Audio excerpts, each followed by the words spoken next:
നമ്മുടെ ബ്രെയിൻ നമ്മളെ കബളിപ്പിക്കുകയാണെന്ന് പറഞ്ഞാൽ വിശ്വസിക്കുമോ? അതായത് ബ്രെയിനിൽ ഒരു ത്രാസുണ്ട്.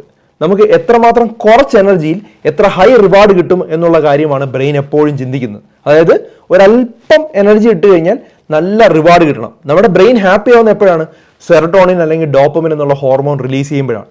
അപ്പോൾ അത് റിലീസ് ചെയ്യണമെങ്കിൽ ബ്രെയിൻ അറിയാം എന്താണ് ചെയ്യേണ്ടതെന്ന്. ഒരു ചോക്ലേറ്റ് പീസ് എടുത്ത് കഴിച്ചാൽ മതി, അല്ലെങ്കിൽ ഒരു പിസ്സ എടുത്ത് കഴിച്ചാൽ മതി, അല്ലെങ്കിൽ നമ്മൾ ഇൻസ്റ്റാഗ്രാമിൽ ഇങ്ങനെ ഓരോരോ ഇത് കണ്ടുകൊണ്ടിരുന്നാൽ മതി, അല്ലെങ്കിൽ ഒരു വെബ് സീരീസ് കണ്ടാൽ നമ്മൾ സന്തോഷവാനാവും. അതേ സമയത്ത് 8 മണിക്കൂർ എടുത്ത് ജോലി ചെയ്യുന്നത്, അല്ലെങ്കിൽ പഠിക്കുന്നത്, അല്ലെങ്കിൽ ഒരു പ്രോജക്റ്റ് വർക്ക് ചെയ്യുന്നത്, അല്ലെങ്കിൽ ജിമ്മിൽ പോകുന്നത്, ഇതെല്ലാം പതുക്കെ സ്ട്രെയിൻ എടുത്ത് വന്നു കഴിഞ്ഞാലും വളരെ കുറച്ച് ഡോപ്പമിൻ മാത്രമേ കിട്ടുള്ളൂ. അതുകൊണ്ട് ബ്രെയിൻ എപ്പോഴും വിചാരിക്കും എന്ത് ചെയ്യാം, നമുക്ക് എളുപ്പ വഴി നോക്കാമെന്ന് പറഞ്ഞ് ബ്രെയിൻ അതേ സെലക്ട് ചെയ്യുള്ളൂ.